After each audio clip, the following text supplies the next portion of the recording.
नमस्कार दोस्तों, स्वागत है आपका स्टडी परिवार में।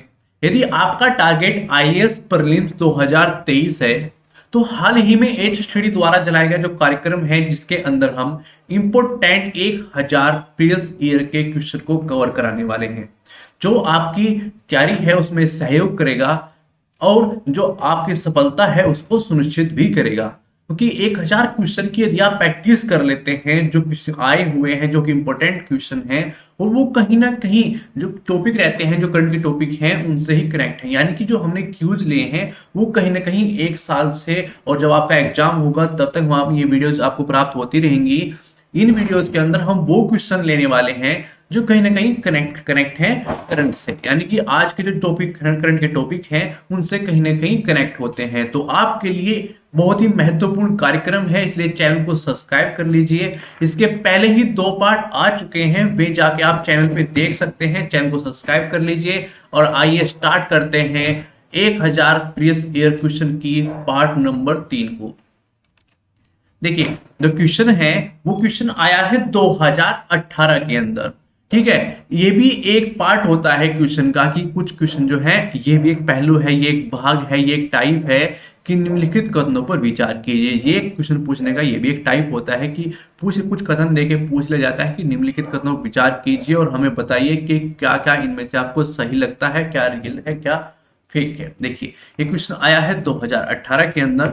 इसमें पहला कथन बोला गया है कि शिक्षा का अधिकार यानी कि आरटीई अधिनियम के अनुसार जो है राज्य में शिक्षक के रूप में नियुक्त हेतु पात्र होने के लिए व्यक्ति को संबंधित राज्य शिक्षा परिषद है द्वारा निर्धारित जो न्यूनतम योग्यता है रखने की आवश्यकता होगी। ठीक है, ये पहला कथन बोल रहा है क्वेश्चन के अंदर। दूसरा कथन क्या बोल रहा है कि आरटीई अधिनियम के अनुसार जो है प्राथमिक कक्षा को पढ़ाने के लिए एक उम्मीदवार को राष्ट्रीय शिक्षक शिक्षा परिषद के दिशा निर्देशों के अनुसार आयोजित शिक्षा पात्रता परीक्षण उत्तीर्ण करने की आवश्यकता है, जैसे कि हम टीईटी के बारे में जानते हैं, उससे संबंधित बात हो रही है। और तीसरा कथन बोल रहा है कि भारत में 90% से अधिक शिक्षा संस्थान जो हैं वो सीधे राज्य सरकार के अधीन आती हैं।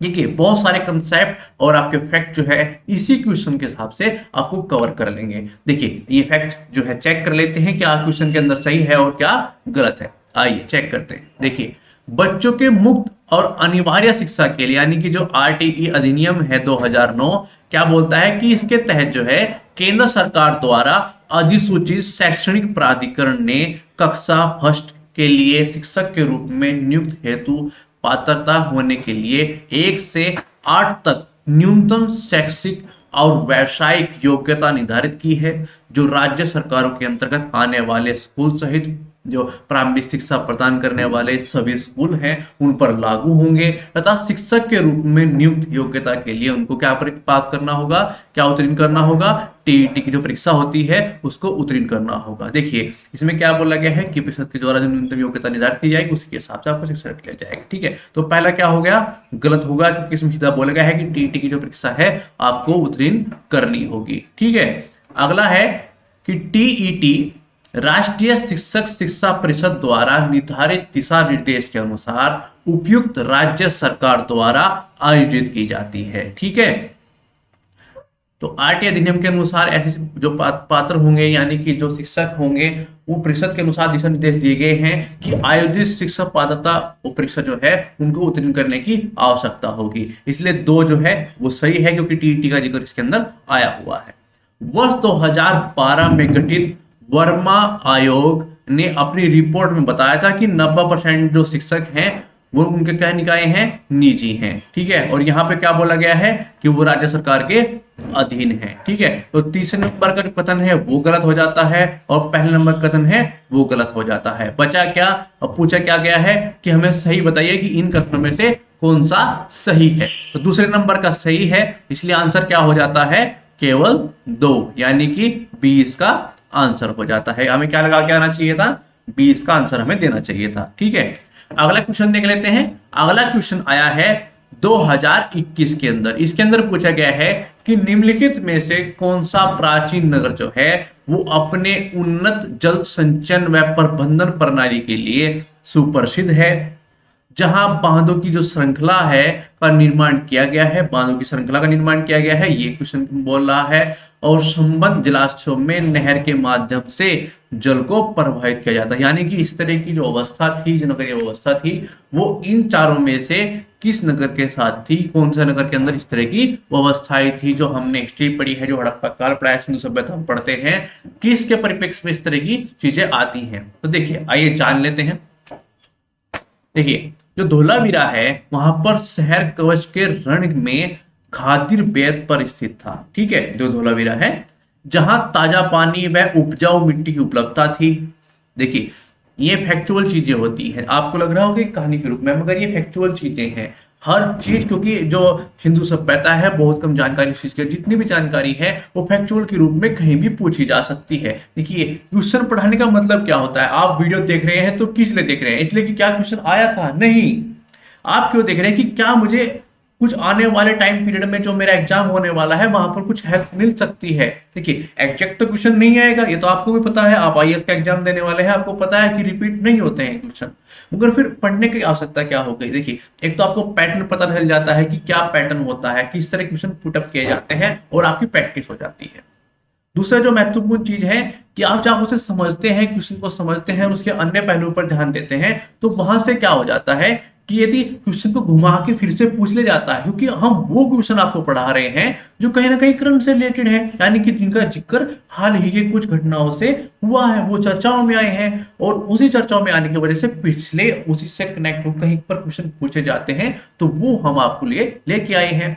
तो वो इंपॉर्टेंट हो जाते हैं कि घुमा के फिर से क्वेश्चन पूछा जा सकता है, क्योंकि रिपीट तो क्वेश्चन नहीं होता, मगर घुमा के क्वेश्चन पूछे जाते हैं, इसलिए आप लोगों के लिए इंपॉर्टेंट हो जाता है। ठीक है, जो मैं आपको समझा रहा हूं वो आप लोगों के लिए बहुत ज्यादा इंपॉर्टेंट है। तो आइए आगे बढ़ते हैं और इस चीज को अच्छे से समझते हैं। कुछ अन्य जो हड़प्पा शहर हैं जो दो भागों में विभाजित थे। ठीक है, जो अन्य हड़प्पा शहर है वो कितने भागों में विभाजित थे, दो भागों में। इसके विपरीत जो है धोलावीरा तीन भागों में विभाजित किया गया था। देखिए, ये एक फैक्चुअल जानकारी है कि जो अन्य हड़प्पा कुछ जो शहर हैं ज्यादातर वो दो भागों में विभाजित थे, मगर जो धोलावीरा है वो तीन भागों में विभाजित था। तो ये कुछ फैक्चुअल चीजें पूछ के अब फिर आपको लगता है कि सर ये कहां से पूछ लिया, इतनी डीप पूछ रहे हैं सर, अब कौन पढ़ेगा इतना डीप। देखिए, आपको हमारी वीडियो से नॉर्मल जानकारी मिल जा रही है कि जो अन्य शहर थे, हड़प्पा शहर के जो अवस्था थी वहां पर दो भागों में विभाजित था, धोलावीरा जो है तीन विभागों में विभाजित था। ऐसा कोई शहर जो तीन भागों में विभाजित था उसमें धोलावीरा डाल देगा, यही चार जो शहर हैं डाल देंगे, और आप फिर आंसर नहीं दे पाएंगे कि सर क्वेश्चन तो पूछा था। आप ये भी नहीं बोल सकते कि धोलावीरा से क्वेश्चन नहीं पूछा था, हड़प्पा सभ्यता से क्वेश्चन नहीं पूछा था, और वो सर ने पढ़ाया नहीं था, या फिर हमें बताया नहीं गया था, क्वेश्चन तो पूछा है और बहुत ज्यादा डीप पूछ लिया है। ठीक है, आपको आंसर देना पड़ेगा, इस तरह क्वेश्चन पूछे भी जाते हैं, आपको पता भी है। तो यहाँ पर डीपली पढ़िएगा, देखिए जानकारी आपको अच्छी मिलने वाली है। ठीक है, प्रत्येक भाग जो है विशाल पत्थरों के दीवारों से घिरा हुआ था, जिसमें प्रवेश द्वार थे। इस बस्ती में एक बड़ा खुला क्षेत्र भी था जहां सार्वजनिक समारोह में आयोजित किए जाते थे, यानी कि समाज जो सार्वजनिक समारोह हैं उसके लिए पर्टिकुलर क्षेत्र थे धोलावीरा के अंदर। ठीक है, अन्य खोजों में हड़प्पा लिपि के बड़े अक्षर शामिल हैं जो सफेद पत्थर से उकरे गए थे और शायद लकड़ी में जड़े हुए थे। इस एक अनूठी खोज, क्योंकि आमतौर पर जो हड़प्पा सभ्यता है उनकी जो लेखन शैली है, लेखन छोटी वस्तुओं जैसे कि मोहरों पर पाया गया है, मुद्राएं हैं, छोटी छोटी चीजें हैं, वहां पर वो है, वहां पर मिलती है, उनके लिए जो लिपि है वो मिलती है। ठीक है, अब तक जो खोजे गए 1000 से अधिक हड़प्पा स्थलों में से छठवां सबसे बड़ा जो स्थल होने के नाते 1500 से अधिक वर्षों तक कब्जा किए गए धोलावीरा ने न केवल मानव जाति को इस प्रारंभिक सभ्यता के उत्थान व पतन में परमेश्वर को गवाह है, बल्कि योजना निर्माण जो तकनीकी है, वहां की जो जल प्रबंधन है, वहां का जो सामाजिक शासन और विकास, कला निर्माण, व्यापार, विश्वास प्रणाली, इस तरह की जो चीजें हैं वो अपनी बहुमुखी उपलब्धियों के लिए प्रसिद्ध है। ठीक है, आंसर तो आपको शुरुआत में मिल गया होगा, मगर ये चीजें जानना भी जरूरी है, इसलिए तो आप वीडियो देखते हैं। ठीक है, और इसलिए हम पढ़ा रहे हैं कि आप अन्य पहलू जान लें कि यदि क्वेश्चन घुमा के पूछा जाता है, कुछ चेंजेस करके पूछा जाता है, तो आप उसका आंसर दे पाए। इंपोर्टेंट बोलते हैं, इसका मतलब वो इंपोर्टेंट है क्योंकि वो करंट में कहीं ना कहीं अटैच है, इसलिए हम इंपोर्टेंट बोलते हैं। ठीक है, आप कहां पर अन्य जगह पर चीजें देखते हैं और आपको वहां से कुछ पता नहीं है, मगर एक होता है ना कि भेड़ा चाल हो जाती है, कहीं पर क्या होता है कि यहाँ पर सर व्यू आ रहे हैं, यहाँ पर अच्छे व्यू हैं, यहाँ पर देख लेते हैं, मगर वहां से आपको कुछ नहीं मिलता है। आप वीडियोस दुनिया भर की देख लेते हैं, यूट्यूब पे वो टाइम अपना देते हैं, मगर उसके बाद भी आपकी कुछ हेल्प नहीं हो पाती, वो चीजें आपको प्रोवाइड नहीं हो पाती जो वाकई एग्जाम के लिहाज से बहुत ज्यादा इंपॉर्टेंट है। ठीक है, यहाँ पर सब वही चीजें मिलेंगी जो आपके एग्जाम के लिहाज से इंपॉर्टेंट है। ठीक है, तो हम लोगों से जुड़िए, हमारा चैनल सब्सक्राइब कीजिए। आपको कुछ हेल्प चाहिए तो हमें कमेंट भी कर सकते हैं कि सर इस टॉपिक को पढ़ा दीजिए, हम उस पर हेल्प करने का आपका प्रयास करेंगे। ठीक है सर। और धोलावीरा की जो अच्छी तरह से संरक्षित शहरी बस्ती और अपनी असाधारण रूप से समर्थ कलाकृतियां, अनूठी विशेषताओं के साथ क्षेत्रीय केंद्र के रूप में विशद तस्वीर पेश करती है और समग्र रूप से हड़प्पा सभ्यता की हमारी समझ को बढ़ाने में मदद करता है। यानी कि धोलावीरा जो है बहुत ही इंपॉर्टेंट क्षेत्र है। आंसर तो आपको मैंने बता दिया था कि आपको आंसर एकदम से मिल गया होगा कि इसका आंसर जो है धोलावीरा है, मगर धोलावीरा संबंधित आपको बहुत सारी इंपॉर्टेंट चीजें आज पता चली होंगी। ठीक है, आइए आगे बढ़ते हैं। अगला क्वेश्चन आया था 2013 के अंदर। इसमें क्या पूछा गया था कि निम्नलिखित में से कौन जो है वो सिंधु सभ्यता के लोगों की विशेषताएं हैं, यानी कि कुछ विशेषताएं नीचे लिखी गई हैं और हमसे पूछ लिया गया है कि इनमें से कौन सी विशेषताएं हैं जो सिंधु सभ्यता की हैं। तो आइए बारी बारी से चेक कर लेते हैं। देखिए, पहले कथन में बोला गया है कि उनके पास जो है बड़े महल और मंदिर थे। इस तरह का कोई भी जो जिक्र है, जो वहां लिपि है या फिर समझ है मोहर से जो हमें पुरातत्व के हिसाब से समझ मिली है हड़प्पा सभ्यता की, हिंदू सभ्यता ने हमने समझा है, इस तरह का कहीं पर मंदिर वगैरह का जिक्र वहां पर नहीं आया है। तो ये विशेषता जो है हिंदू सभ्यता की नहीं है, इसलिए पहला कथन जो है वो गलत हो जाता है। दूसरा है कि वे देवी और देवता दोनों की पूजा करते थे। इसमें बोला गया है कि क्या, देखिए यदि आपने सिंधु सभ्यता अच्छे से पढ़ी है तो आप जानते होंगे कि इस तरह की मूर्तियां मिली हैं जहां पर महिला के पेट से जो है वृक्ष निकल रहा है, वो जो धरती है, जो पृथ्वी है यानी कि जो जमीन है, उसकी भी पूजा करते थे, पेड़ों की भी पूजा करते थे। वो महादेव की भी मूर्तियां मिली हैं, आपने जानता है कि महादेव की मूर्ति मिली है, यानी कि महादेव जो है देवता हो गए, तो देवता की भी पूजा करते थे, देवी की भी पूजा करते थे। सिंधु सभ्यता जो है मात्र सत्तात्मक है। ठीक है, तो देवी की भी वहां पर पूजा होती थी और देवताओं की पूजा, महादेव की मूर्ति मिली है, उनकी वो पूजा करते थे, बैल की पूजा करते थे, तो लगभग सभी चीजों की वो पूजा करते थे। तो देवी और देवता दोनों की वो पूजा करते थे। ठीक है, तो इसलिए इसका क्या मतलब है कि सिंधु सभ्यता की विशेषता पूछी गई है, तो दूसरी विशेषता है कि वो देवी और देवता दोनों की पूजा करते थे। ठीक है, तीसरा कथन चेक कर लेते हैं कि उन्होंने युद्ध में घोड़ों द्वारा खींचे जाने वाले रथों का उपयोग किया है, यानी युद्ध के अंदर जो इस्तेमाल होते थे वो घोड़े इस्तेमाल होते थे, और इस तरह के कुछ प्रावधान जो है, इस तरह की चीजें हमें मिली हैं। तो ऐसा यदि हम लोथल और मोहनजोदड़ो को छोड़ दें, वहां पर भी बहुत सूक्ष्म हमको पुरातत्व संकेत मिले हैं कि वो घोड़ा उनके पास थे। ठीक है, इसलिए ये तो बिल्कुल तय है कि सिंधु सभ्यता के अंदर या उनके केंद्र में किसी भी चीज के, चाहे व्यापार हो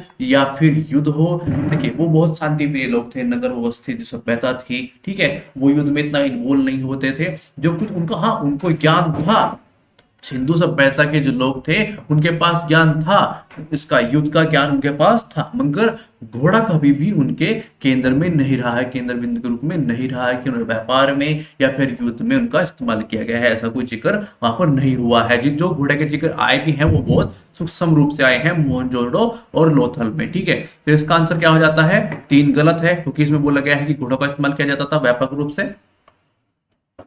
ठीक है, तो इसका आंसर क्या हो जाता है, क्योंकि 3 नंबर गलत हो गया और पहला गलत हो गया, तो आंसर क्या होना चाहिए था हमारा 2 सही है, और सही हमसे पूछा गया है। देखिए ये भी एक टाइप यहां से भी यूपीएससी गलत कर देता है। क्या गलत कर देता है कि आपने आंसर तो निकाल लिया, यदि आपके पास नॉलेज है, हमारी वीडियो देखी हुई है, तो आपको आंसर तो मिल गया कि हाँ सर देवी देवता दोनों की पूजा करते थे, और आपने आंसर निकाल लिया, मगर जल्दबाजी में क्या है, एग्जाम का एक प्रेशर होता है, इसलिए प्रैक्टिस करनी चाहिए। ठीक है, यहाँ पर वो सही नहीं है, ऐसा चुनने की सही विकल्प नहीं है, तो वो चुनने के लिए बोल देते हैं, और आप देखते हैं कि हाँ मैंने आंसर निकाल दिया, इसका आंसर क्या होना चाहिए, इसका आंसर होना चाहिए बी। ठीक है, इसका आंसर बी होना चाहिए, क्योंकि बिल्कुल 2 ही सही है। अब ये जैसा है वो बिल्कुल सही इसका आंसर है, मगर यदि 1 और 3 कहीं पर टाइप में होता है, डी की जगह 1 और 3 लिखा होता है, यहाँ पर नहीं होता, तो आंसर क्या होना चाहिए था, डी आंसर होना चाहिए था। ठीक है, तो ये चीज ध्यान रखिएगा कि हमें आंसर क्या देना है, क्या पूछा गया है।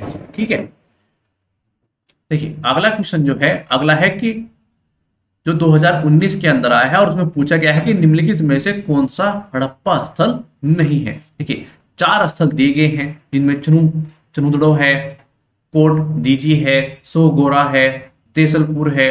ये 4 स्थल हमको दिए गए हैं और 4 स्थल में से कौन जो है हड़प्पा से संबंधित है, हड़प्पा सभ्यता से संबंधित है, ये नहीं है, ये हमें पता लगाना है। और ये चेक कर लेते हैं, आपकी चीजें क्लियर होंगी। जो कोट दीजी है अब पाकिस्तान सिंध क्षेत्र के अंदर आता है और सिंधु सभ्यता के पूर्वी तट पर प्रारंभिक हड़प्पा स्थल तथा, और इसकी जो खुदाई है वो हुई थी 1955 और 1997 के बीच, सॉरी 1957 के बीच हुई थी। 1955 से 1957 के बीच में इसकी खोज के रूप में मान लीजिए कि उस टाइम इसकी खुदाई हुई थी, इसके बारे में हमें जानकारी प्राप्त हुई थी। तो कोट दीजी संबंधित हो गया हड़प्पा सभ्यता से, ठीक है। पाकिस्तान में चनुदड़ो और गुजरात में देसलपुर जो है परिपक्व हड़प्पा स्थल है। तो बचा कौन, ये दोनों भी हड़प्पा संबंधित हो गए।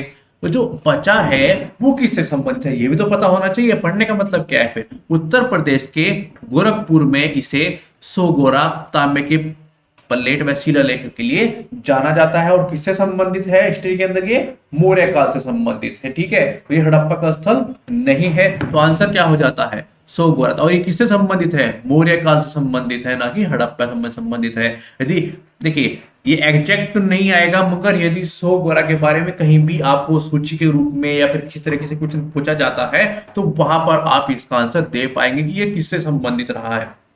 तो सोहगकारा जो है वो किससे संबंधित है, मौर्य काल से संबंधित है, ठीक है, ये ध्यान रखिएगा। आइए अगले क्वेश्चन में चलते हैं। जैसे मैंने बताया था कि ये भी एक टाइप होता है, कुछ कथन देके पूछ लिया जाता है कि इनमें से कौन सा सही है, हमें विचार करना है। तो पहला कथन क्या दिया गया है, पहला कथन है कि जो यूनिसेफ है उसके द्वारा 21 फरवरी को अंतरराष्ट्रीय मातृभाषा दिवस जो घोषित किया गया था, ठीक है। किससे संबंधित है, बांग्ला को राष्ट्रीय भाषाओं में एक बनाने की मांग पाकिस्तान संविधान में उठाई गई थी। यानी पाकिस्तान से संबंधित है कि क्या बांग्ला भाषा को राष्ट्रीय भाषा के रूप में अपनाने के लिए पाकिस्तान में ऐसा कुछ जिक्र हुआ था, क्या वहां पर कोई आंदोलन हुआ था, क्या 21 फरवरी को अंतरराष्ट्रीय मातृ दिवस घोषित किया गया था, ऐसी कोई चीज है जो यूनिसेफ ने द्वारा किया था।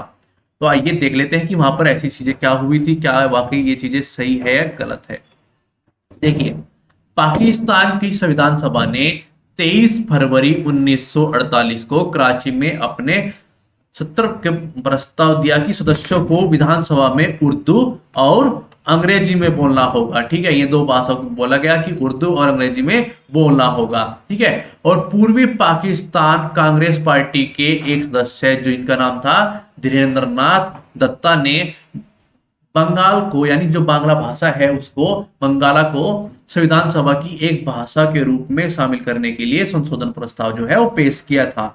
और उसी वर्ष जो है पाकिस्तान के डोमिनियन ने की सरकार है उन्होंने उर्दू को एकमात्र राष्ट्रीय भाषा के रूप में अपनाया, जिसका पूर्वी बंगाल का जो बांग्ला भाषा है बहुमत वाले जो क्षेत्र है वहां पर व्यापक इसका विरोध हुआ, ठीक है। ढाका विश्वविद्यालय के छात्रों व अन्य राजनीतिक कार्यकर्ताओं ने कानून की अवहेलना की और 21 फरवरी को 1952 में एक विरोध प्रदर्शन स्टार्ट हो गया, प्रदर्शन उन्होंने किया। और वर्षों के संघर्ष के बाद क्या हुआ कि नरमी बरतते हुए 1956 में बांग्ला भाषा को एक आधिकारिक दर्जा प्रदान किया गया, ठीक है।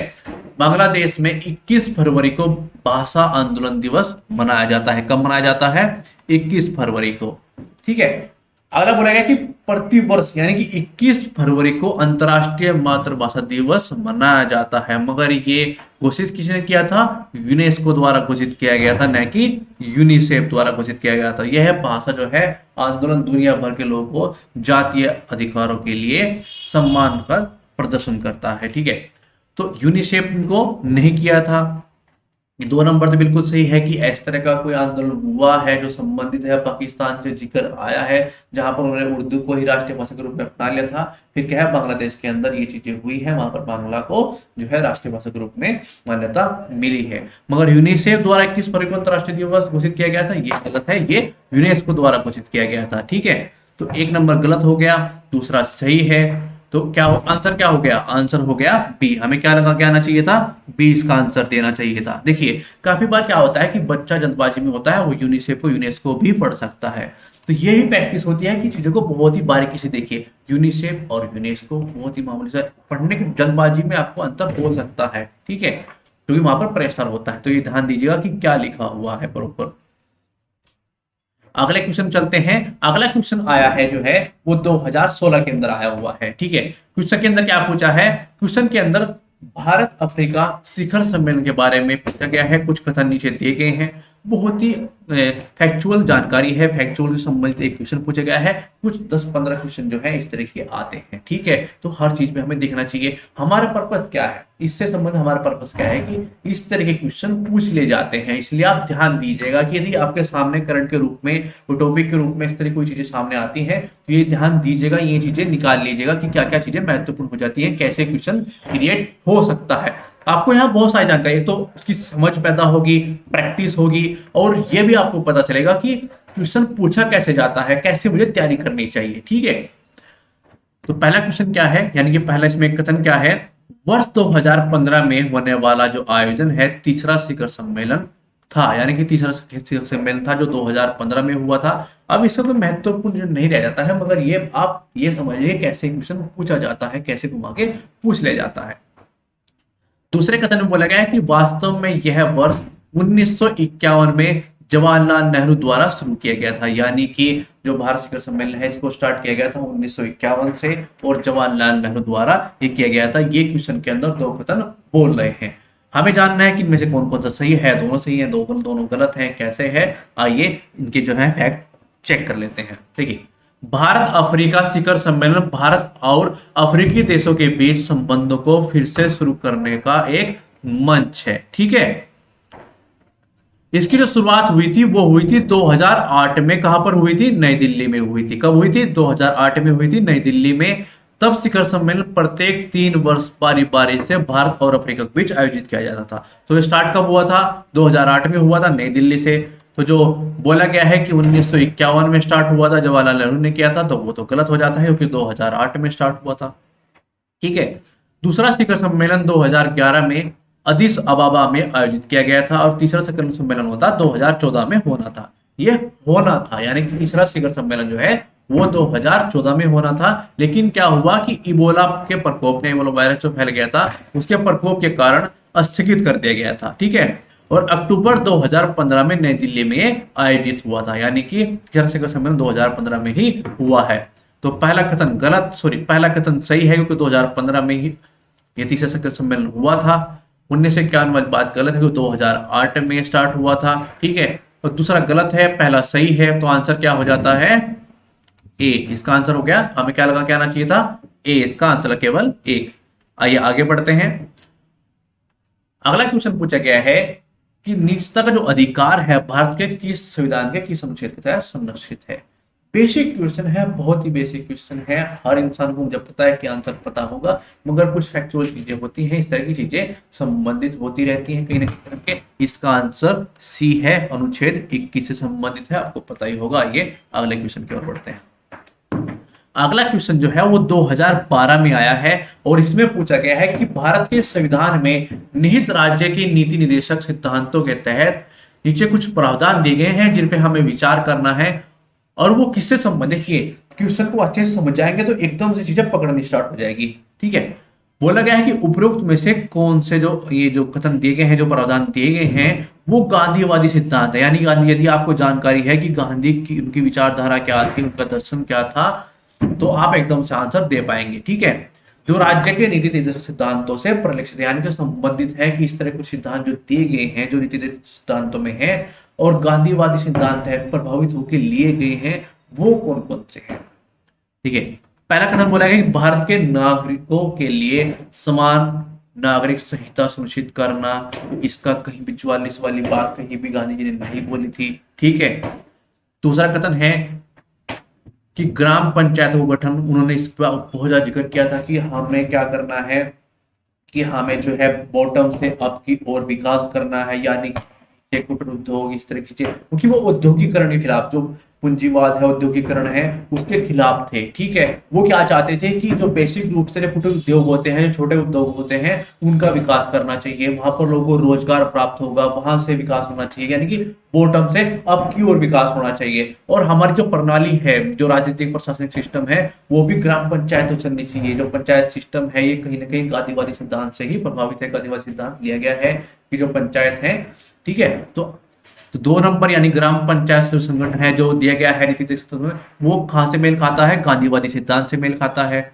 और तीसरा क्या है कि ग्रामीण क्षेत्रों में कुटीर उद्योग को बढ़ावा देना, जैसे कि मैंने अभी बताया कि वो औद्योगिकरण के खिलाफ थे, मगर वो चाहते थे कि जो विकास है वो बॉटम से अप की ओर हो, यानी कि जो लघु उद्योग है, जो कुटीर उद्योग है, जो सूक्ष्म उद्योग है, वहां लोगों को रोजगार प्राप्त हो, उससे विकास किया जाए, यानी कि उनको विकसित किया जाए। ठीक है। चौथा कथन बोला गया है कि सभी श्रमिकों के लिए उचित अवकाश और सांस्कृतिक अवसर सुरक्षित करना। देखिए उससे संबंधित थे, मगर ऐसा कोई जिक्र गांधीवादी सिद्धांत के अंदर नहीं है, तो आंसर क्या हो जाता है? 2 और 3 में ग्राम पंचायत संगठन और कुटीर उद्योग का बढ़ावा देना ये गांधीवादी सिद्धांत से संबंधित है। तो 1 और 4 गलत हैं, 2 और 3 सही हैं। यदि आपको सिद्धांत पता है तो आंसर आराम से आप निकाल लेंगे। तो आंसर क्या हो गया? क्या आंसर होना चाहिए था इसका आंसर होना चाहिए था बी। ठीक है, आइए आगे बढ़ते हैं। अगला जो क्वेश्चन है उसके अंदर पूछा गया है कि कानून जो है कार्यकारी व प्रशासनिक प्राधिकरण को कानून लागू करने के मामले में अनियंत्रित विवेकाधीन शक्तियां प्रदान करता है। ठीक है, विवेकाधीन शक्ति के बारे में जिक्र हो रहा है। भारत के संविधान के में निम्नलिखित में से किस अनुच्छेद का उल्लंघन करता है? यानी कि जो विवेकाधीन शक्ति है जो दिए गए है, जो कानून है उसमें विवेकाधीन शक्ति दे देते हैं, वो भी अनियंत्रित। जो प्रशासनिक जो कलेक्टर हैं, डीएम है, वहां पर जो उनको पास शक्तियां होती हैं, विवेकाधीन शक्तियां होती हैं, वो यदि अनियंत्रित हैं तो किस अनुच्छेद का उल्लंघन होगा जिसके प्रावधान दिए गए हैं? तो हमें कौन कौन से अनुच्छेद दिए गए हैं? 14 है, 28 है, 32 है, 44 है। देखिए यदि आपने बेसिक भी पढ़ा है तो भी आप इसका आंसर देंगे। क्यों? क्योंकि आपको पता है कि 14 अनुच्छेद के अंदर क्या आता है। वहां पर क्या है? कानून के समान संरक्षण। ठीक है, यानी कि कानून के समक्ष जो है समानता और संरक्षण दोनों का ही जिक्र वहां पे आता है। और क्या बोलता है, यदि आपने थोड़ा सा जानकारी, अब देखो मैं आपको और किसी चीज के बारे में जानकारी दे देता हूँ। जो जयंती लाल और कालिदास मेहता बनाम महाराष्ट्र राज्य 1970 था, उसमें बोला गया था कि कुछ वर्गों ने तर्क दिया है कि कलेक्टर की अनियंत्रित मनमानी शक्तियां दी गई है, यानी कि इसके तहत जो है कुछ मनमानी शक्ति दी गई है, कुछ कानून जो है उनके प्रावधान लागू करने हैं, उसमें विवेकाधीन जो है अनियंत्रित शक्तियां, मनमानी शक्तियां दी गई है, जो संविधान के किस अनुच्छेद के खिलाफ है? अनुच्छेद 14 का उल्लंघन करते हैं। ठीक है, तो यहां से इस टिप्पणी से, इस जो टिप्पणी की गई है सुप्रीम कोर्ट द्वारा, इससे पता चल जाता है कि हाँ जो कानून है, जो संविधान है, वो किस और किस अनुच्छेद का उल्लंघन के बारे में यहाँ पर जिक्र हो रहा है। यानी कानून का जो प्रशासनिक अधिकरण है वो किसी कानून को लागू करते हैं और उसमें अनियंत्रित विवेकाधीन शक्ति यदि प्राप्त है और उसका दुरुपयोग करें, उसका गलत इस्तेमाल करें, तो वहां पर किस अनुच्छेद का उल्लंघन होगा? तो वहां पर किसका अनुच्छेद का उल्लंघन होगा?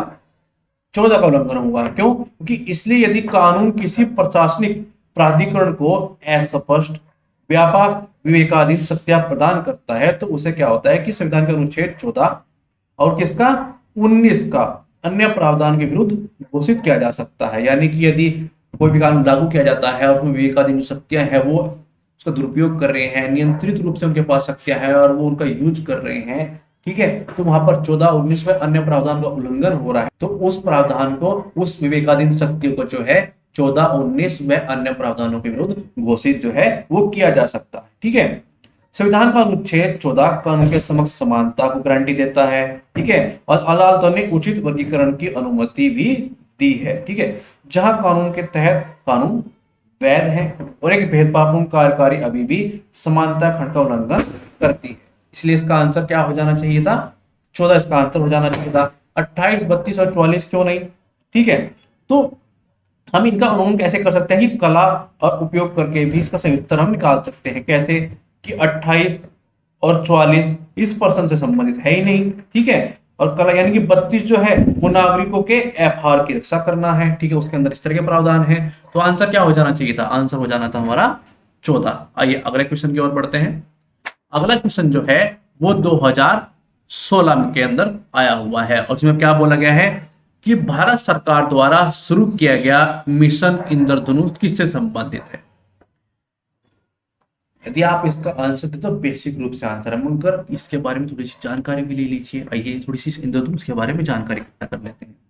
मिशन इंद्रधनुष 25 दिसंबर 2014 को स्वास्थ्य और परिवार कल्याण मंत्रालय द्वारा भारत सरकार द्वारा शुरू किया गया था। देखिए क्वेश्चन बहुत ही आसान है, मगर कुछ फैक्चुअल आपके रिवीजन हो जाएंगे, यदि आपको नहीं पता है तो पता लग जाएगा, और यही कहीं ना कहीं उद्देश्य भी है। ठीक है, तो 2014 में स्वास्थ्य एवं परिवार कल्याण मंत्रालय द्वारा शुरू किया गया था। ये एक टीकाकरण की योजना है। ठीक है, इंद्रधनुष के 7 रंगों को दर्शाते हुए इसका उद्देश्य वर्ष 2020 तक उन सभी बच्चों को कवर करना है जो या तो अशिक्षित हैं या जिन्हें जिन्हें डिप्थीरिया या काली खांसी, टेटनस, पोलियो, तपेदी, खसरा और हेपेटाइटिस बी सहित 60 टीकों से बचाव योग्य बीमारियों के खिलाफ आंशिक रूप से टीका लगाया गया है। ठीक है, यह मिशन तकनीकी रूप से WHO, यूनिसेफ, रोटरी इंटरनेशनल व अन्य दाता भागीदार द्वारा समर्थित है। ठीक है, किस किस से समर्थित है? WHO से है, यूनिसेफ से है, ठीक है, रोटरी इंटरनेशनल से है, और अन्य कुछ लोगों से संबंधित है, कुछ संस्थाओं से संबंधित है। तो ये बेसिक जानकारी आपको मिल गई। इसका आंसर क्या हो जाना चाहिए था? आंसर में लगा के आना चाहिए था कि बच्चों और गर्भवती महिलाओं का टीकाकरण से ये जो मिशन है वो संबंधित है। कब स्टार्ट हुआ था ये आपको जानकारी मिलेगी, थोड़ी बेसिक जानकारी आपको प्राप्त हो गई। ठीक है, तो ये हमारा प्रयास है कि हमें एक कार्यक्रम स्टार्ट किया है आप लोगों के लिए कि यहाँ पर हम 1000 इंपोर्टेंट क्वेश्चन आप लोगों के कवर कराने वाले हैं। आपकी एमसीक्यू की यहाँ पर प्रैक्टिस भी हो जाएगी, और साथ ही साथ आपकी जो तैयारी है उसमें सहभागिता भी होगी, और आपकी सफलता जो है वो सुनिश्चित हो सकेगी। थैंक्स फॉर वॉचिंग, धन्यवाद।